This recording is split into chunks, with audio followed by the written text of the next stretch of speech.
Bienvenue sur la chaîne Edicolib. Voici une sélection d'albums sur le thème des émotions. Il y a 7 livres que je veux vous présenter, des livres plus ou moins connus, plus ou moins récents, qui méritent notre attention. Cette sélection, elle est pour des enfants de 2 à 12 ans, voire plus. Alors quand on parle d'aborder le thème des émotions, on peut suivre plusieurs objectifs. Ici, on va en suivre 3 particulièrement. Premièrement, on va chercher à développer le vocabulaire pour parler des émotions. Ensuite, on va apprendre à reconnaître les émotions et parler du ressenti à l'intérieur de notre corps. Et enfin, ces albums vont être des prétextes pour évoquer des situations qui nous font vivre des émotions. Nos enfants vont ainsi vivre de nouvelles expériences de vie, des expériences fictives, mais dans lesquelles nos enfants vont pouvoir s'identifier aux personnages. Vous avez entendu, je ne propose pas aujourd'hui des livres pour apprendre à gérer les émotions, cela pourra faire l'objet d'une seconde vidéo. Mais ces livres constituent la première étape, un préalable indispensable pour apprendre à gérer ses émotions et développer l'intelligence émotionnelle. On commence par le livre des émotions, un album d'une 40aine de pages que je conseille pour les enfants de 6 à 10 ans. C'est un livre très intéressant dans lequel on suit Léo et Colline, les enfants d'une famille dans leur vie quotidienne. Différentes situations vont leur faire vivre 13 émotions. Les descriptions des situations et du ressenti physique des émotions est riche et complète. Et donc ce livre remplit vraiment bien les 3 objectifs. On parle de la peur du noir, de la tristesse de perdre un animal, de la colère ou de la jalousie d'avoir une petite sœur. Je vais vous lire un extrait pour vous rendre compte un petit peu du type d'écriture. Léo sait comment on se sent quand on est jaloux. Lorsque Colline est née, il y a plusieurs années, il a ressenti la même chose. C'était comme un drôle de petit pincement au beau milieu de la poitrine. Beaucoup de gens sont venus à la maison pour voir le bébé. Ils lui ont apporté des cadeaux et ils disaient qu'elle était adorable, alors qu'elle était toute fripée et qu'elle n'arrêtait pas de gigoter ou de pleurer. Maman et papa ont fait un cadeau à Léo, un superbe camion de pompiers, mais le drôle de petit pincement a continué. Alors je ne suis pas fan de ce type d'illustration, j'aime bien les illustrations réalistes, au contraire très fantaisistes, mais les illustrations sont néanmoins très riches et très complètes et vraiment en lien avec les situations évoquées. Le point un peu négatif de ce livre, c'est qu'il situe l'histoire dans une famille plutôt traditionnelle, 2 parents, 2 enfants, un chien, et l'identification peut être un peu plus ardue si on est maman solo avec son enfant. Enfin voilà le petit point limite, mais c'est un livre que je conseille vraiment. Le second livre de la sélection, Les petites et les grandes émotions de la vie. C'est un livre qui fait 70 pages à peu près et on l'obtient pour 12 €. C'est un livre que j'adore, bien que je ne sois pas fan de ce type d'illustration. Je le conseille de 5 à 10 ans car il permet de découvrir beaucoup de vocabulaire. Pas moins de 34 émotions. Alors je ne vais pas vous faire la liste, mais je vais vous lire un extrait. Avoir peur que la personne que l'on aime en aime une autre. Vouloir garder maman rien que pour soi. Et surtout ne pas vouloir la partager. Faire une crise de jalousie dès que maman s'occupe de sa petite sœur. Être jaloux comme un tigre. Comme vous le voyez, la mise en page elle est assez claire. Une double page égale une émotion. On découvre à chaque fois un tableau. Une illustration assez dense qui évoque une situation de la vie quotidienne de l'enfant. Le texte est assez court et évoque à chaque fois la situation et ou le ressenti physique. Je trouve l'ensemble assez poétique et le niveau de vocabulaire est plutôt élevé. On trouve beaucoup d'expressions, d'images, de sens figurés qui aident à mieux parler du ressenti intérieur. D'ailleurs, je vous conseille quand vous faites la lecture de jouer sur les intonations qui permettent de mieux comprendre chacune des émotions évoquées. Alors un autre point positif, le format. Bon, c'est vrai que j'ai aussi travaillé en classe et on est d'accord, ce petit format est plutôt un aspect négatif pour les maîtresses. C'est un livre qu'on ne va pas lire d'une traite le soir avant d'aller se coucher, donc c'est bien, on le pose, on le prend, on le repose pour le lendemain. On va pas le lire d'une traite non plus parce que chaque double page invite à la discussion. On a envie de regarder d'un petit peu plus près ce qui s'est passé dans la vie des personnages que l'on voit sur les pages. Un point négatif, notamment au niveau des illustrations, c'est que les expressions des personnages ne sont pas très claires. Alors c'est tout l'inverse du singe d'Anthony Brown. Un autre point négatif pour les puristes, au niveau du vocabulaire, on n'est pas toujours sur des mots qui sont en lien avec les émotions, mais autre chose, comme un trait de la personnalité par exemple. Malgré cela, je le conseille vivement, notamment par rapport à la richesse du vocabulaire, donc de 5 à 10 ans. On continue par un livre écrit par le célèbre auteur pour la jeunesse Anthony Brown. Il s'appelle Parfois je me sens. Alors c'est un livre qui coûte entre 5 et 13 euros. Ici c'est la version avec la couverture cartonnée à 13 euros. C'est un livre de 30 pages dans lequel on va retrouver le singe cher à Anthony Brown, qui va vivre différentes émotions. C'est un livre qui commence par une question, tout simplement.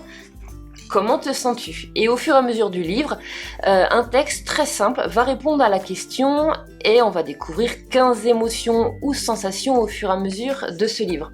Alors c'est un livre que je conseille de 2 à 6 ans. Les illustrations sont simples et efficaces et la mise en page, une émotion égale une page, facilite la compréhension. Alors ici, le premier objectif est rempli. La simplicité du texte va permettre à nos jeunes enfants de mémoriser rapidement 15 mots en lien avec les émotions. Je me rappelle entendre avec surprise ma fille terminer mes phrases lorsque je lisais avec des mots parfois assez complexes tels que culpabilité. Alors, c'est un livre qui marche bien. Pour ce qui est d'apprendre à reconnaître les émotions, encore une fois, c'est grâce aux parents qui lisent que ça va pouvoir fonctionner. Avec ton enfant, je t'invite à décrire le visage du singe et même à mimer ses expressions. Alors, une critique concernant ce livre, il s'agit de 3 mots qui font référence non pas à des émotions mais plutôt à des sensations physiques. On a ici par exemple affamé ou rassasié, fatigué par exemple. Il ne s'agit pas tout à fait d'émotions. On continue par un livre qui fait beaucoup parler de lui sur le thème des émotions, la couleur des émotions. Il existe en plusieurs versions, en album, il coûte à peu près 12 euros. En livre animé comme celui-ci, il coûte 20 euros. Et même en version Kamishibai, le théâtre japonais. Et il coûte dans ces cas-là une 30aine d'euros. Alors ici c'est le livre Pop-Up, un livre animé qui va beaucoup plaire aux enfants de 2 à 8 ans. On suit le monstre des couleurs qui va essayer de démêler toutes ses émotions. Une 20aine de pages vont présenter 6 émotions. La version animée est superbe. Je vous montre 2 pages que j'aime beaucoup. Ici on a la peur. Et ici, la sérénité. Alors c'est vraiment très bien fait. Je vous lis un extrait qui concerne la tristesse. La tristesse nous accable, immense comme la mer, mélancolique comme un jour de pluie. Elle refroidit notre cœur et l'engourdit. Quand tu es triste, tu n'as envie de rien. Si quelqu'un te manque, tu te sens seul, abandonné. Parfois, des larmes coulent de tes yeux. Alors pour chaque émotion, il y a une description du ressenti physique. C'est assez intéressant dans ce sens. Et le niveau de vocabulaire, comme vous pouvez voir, il est intéressant. Par contre, on ne découvrira pas de situations particulières qui nous font vivre des émotions. L'identification au monstre n'est pas facile et c'est seulement grâce à l'accompagnement de l'adulte que nos enfants peuvent faire un lien avec leur vécu. Ce livre animé, magnifique et tout de même fragile. Quelle est sa durée de vie en classe? Je ne sais pas. Peut-être que pour un groupe d'enfants, la version album est plus adaptée. Voici un livre qui ne paye pas de mine, qui est assez peu connu. C'est une petite édition, mais il est pourtant très intéressant. Mes émotions des visiteuses inattendues, une promenade qui fait du bien. C'est un ouvrage collectif inspiré de la méthode d'auto-accompagnement de Thierry Vissac, qui est un chercheur spirituel. C'est un très beau livre qui coûte une 10aine d'euros. Les illustrations sont réalistes et on découvre 7 émotions. C'est peu, mais finalement c'est l'essentiel. Dans ce livre, les émotions sont comparées à un mouvement, comme une vague sur l'océan qui s'élève, qui grandit et qui redescend. Alors c'est un livre très intéressant car l'identification elle est facile. Il s'agit vraiment de vie quotidienne de l'enfant qui sont évoquées. Je vais vous lire un extrait. Marion aime par-dessus tous les poneys. Elle voudrait en avoir toujours autour d'elle. Aujourd'hui c'est samedi, c'est le jour du poney. Sa mère l'emmène au centre équestre, elle voudrait déjà être arrivée. Ça y est, elle aperçoit le troupeau là-bas derrière la barrière. De loin, elle reconnaît son préféré, le petit brun avec une longue crinière blonde. Elle sent de la chaleur dans son corps, c'est comme si son cœur se mettait à gonfler. Elle a envie de rire, de sauter, de danser. Elle ressent de la joie. Et toi, est-ce qu'il t'arrive de ressentir de la joie ? Si tu veux, dessine ou écris à quel moment tu as déjà ressenti cette émotion dans ton corps ou dans ton cœur. En plus d'apprendre à reconnaître les émotions, ce livre est un outil pédagogique vraiment intéressant.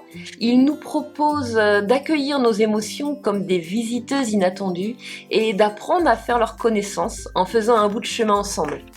Ce livre aurait pu faire partie d'une autre sélection des livres pour apprendre à gérer ses émotions. On poursuit avec un livre assez connu, un grand classique qui plaît beaucoup. Il s'agit du loup, le loup qui apprivoisait ses émotions. La collection, elle est assez grande. On connaît le loup qui voulait changer de couleur, le loup qui n'aimait pas lire et beaucoup d'autres. Alors c'est un livre intéressant pour tous les enfants fans du personnage. On retrouve ici le loup accompagné de ses amis. Il va apprendre à gérer sa colère et vivre différentes émotions.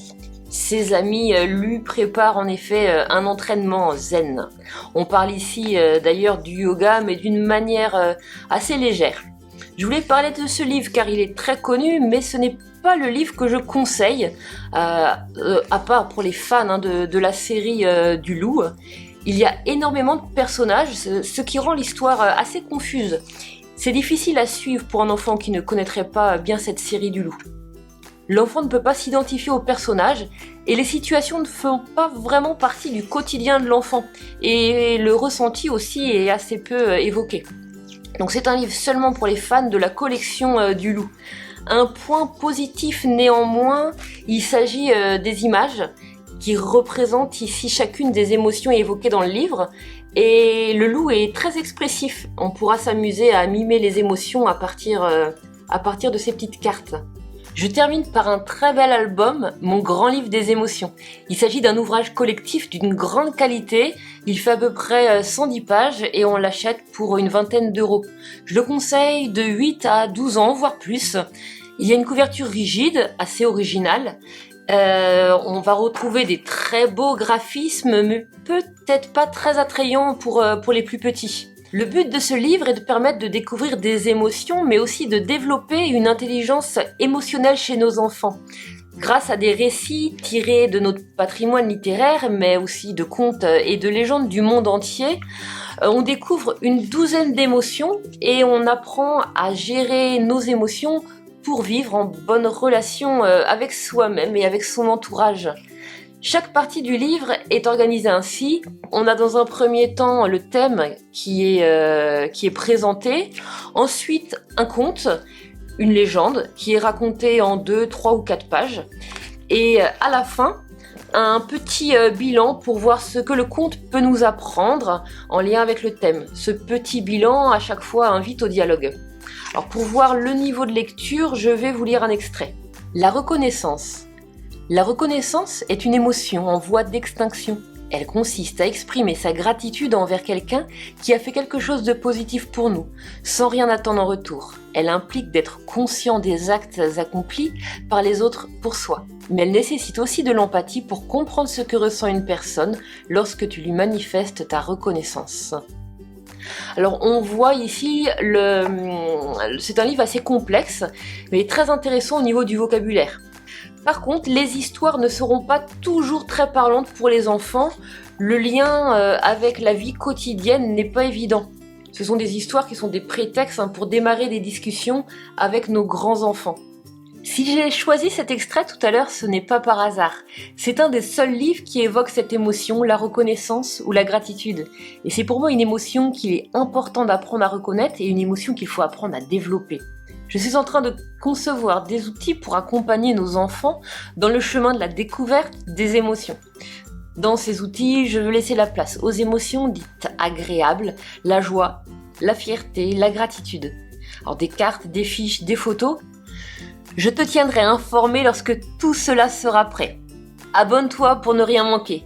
En attendant, je te remercie d'avoir regardé la vidéo jusqu'au bout et je te dis à bientôt. N'oublie pas de mettre un pouce bleu si tu as aimé la vidéo.